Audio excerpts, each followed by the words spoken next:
Okay, so I'm going to answer Civia's first, just because we did, I think the first one was Beata's, right? So, Yeah. okay, so oversharing.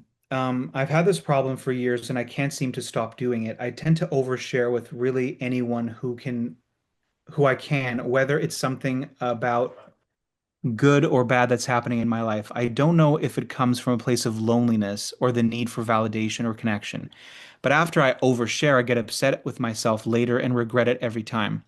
I tried therapy so that I had an outlet to overshare, but I still seem to still do it. I was just wondering if anyone else deals with this and what I can do about it. So it's funny because when I read this, I don't know, I think it was yesterday, the day before, the first thing that came to mind is, if you look at what you just shared, Sivia, it's like to me, it's almost like sweet and innocent. It's like there's nothing even bad about it. And there's also something, you actually said it, loneliness or a need for validation or connection. I think that it's exactly that. And that's why it's so innocent. And so it's like if you find yourself either alone a lot or some people in your life you can't really share deep things, then what you want the most is to be seen. So what you want is you're saying these things and you're sharing because you literally want eyes, somebody's eyes to be looking at you when you share what you're going through. And so of course it is a need for connection, and we all need that, right? So the what else can I say about this? Because you get upset. I think maybe you're embarrassed that you share too much. Um, I think that I don't know exactly which. Do you have something, Joe? Yeah, just to build on your point that the sort of shame of being seen is happening, that there's things that you're sharing and shame is coming up, embarrassment, shame being the same kind of thing. Um,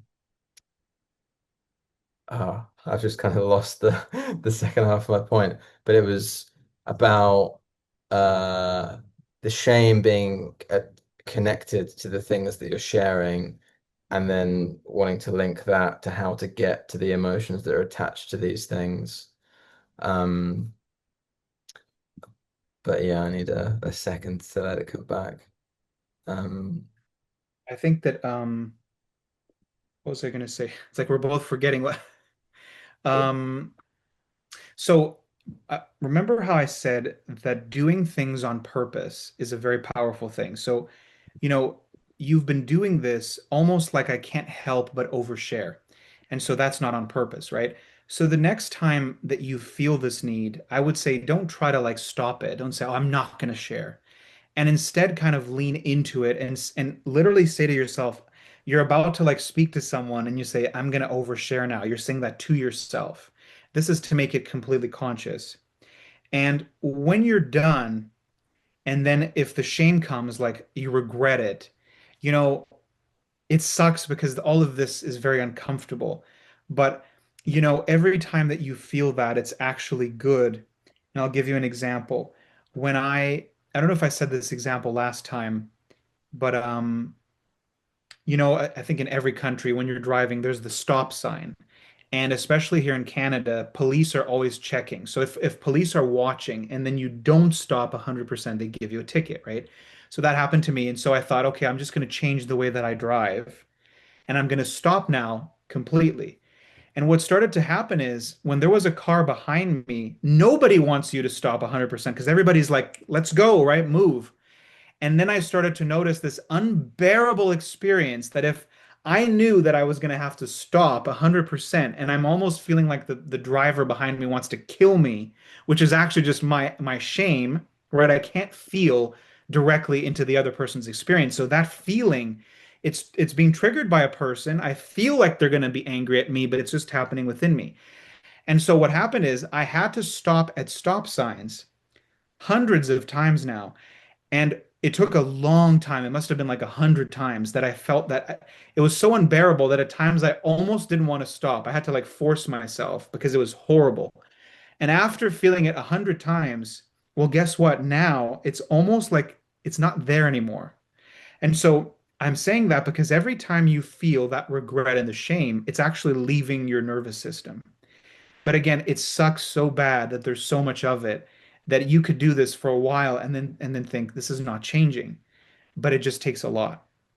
And um and just to say once again, like um I think that the role of a teacher, some people think that healing, one of the illusions in the spiritual community is that there are healers. And so imagine like my hand is a person, I'm going to heal them directly, right? By doing something with my hand. And that doesn't exist. You can't heal somebody directly. What you do is you try to transmit the unconditional love that, so for example, me, the unconditional love that I've been able to kind of embody within myself and try to transmit that to you so that you start learning to do that for yourself. And so, like I said, the first thing I thought was sweet, and what was the other thing I said? Sweet and Innocent. innocent and innocent. And it really is. It's almost like you shared that and you think there's something wrong with you, and there's nothing wrong. It's almost like I'm sorry that you that you need connection maybe and you don't have it right now.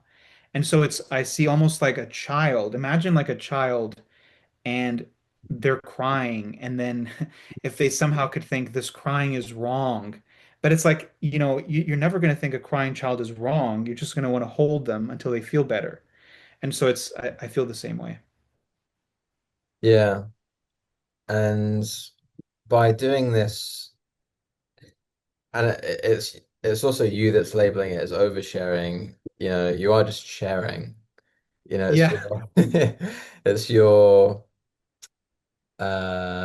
judgment that deems to be sharing a certain amount is unacceptable, um, and that is a bad thing, and that no one wants to hear that, and it's shameful, and you're going to be rejected because you wasted someone's time or something, or you just shared something that was embarrassing.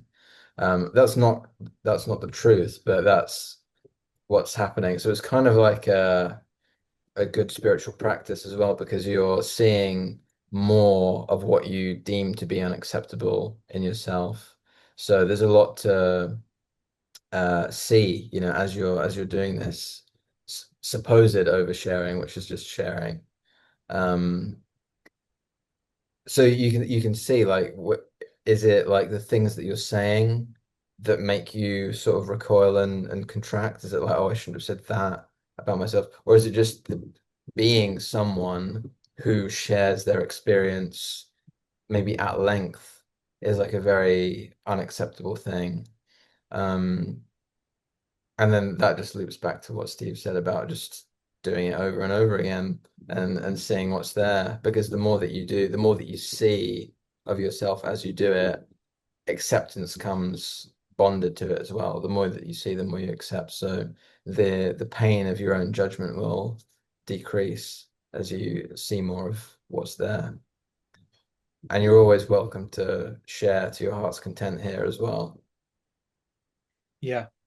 And I was going to say there's also the world that we live in, unfortunately, we all have so much pain that then I think some unintentional gaslighting happens, like with ourselves, which is, I think when she shares, there are certain people, especially if she's sharing things like she's saying, oh, it's too much, right? And there are certain reactions coming from people, Mm, looks or comments. And then Sylvia thinks that the problem is with what she's sharing. And in reality, I'm not saying that the people are a problem, but in a sense, it's more them because this is what's so sad. Most of us, I think everyone, we don't have a connection with people that are, it kind of sounds almost like I'm judging them, but we don't have connection with people that are deeply, deeply loving. And so we don't even know that that's possible, and then we blame ourselves. So it's like if Sylvia was sharing with someone that is extremely loving, she wouldn't feel judged, and then she wouldn't even think she's oversharing because the person would have interest and yeah. would care to connect and maybe notice, oh, like she really needs attention, and I'm glad to give it to her. So Mhm. that's an interesting thing of gaslighting yourself thinking, "Oh, I'm wrong." When in reality it's because people will project their pain onto you and they'll give you a look or something. And there's Yeah. nothing wrong with what you're sharing. Yeah. Yeah, exactly. That those sorts of reactions are a judgment of them not deeming that to be acceptable within themselves, and it has nothing to do with you whatsoever. It's very difficult though, because of course we Very react to people's judgments. I would even say that, she's not doing this as a practice, it's just natural. But if someone were to do that as a spiritual practice, that's a very difficult practice. To like Yeah. share like where you're kind of feeling like, whoa, that this is too much, and then you get a look from someone or a comment. That's kind of a very intense practice of looking at your shame. So if Mm, it's difficult, it's almost like like I said, an advanced level of facing your shame. yeah.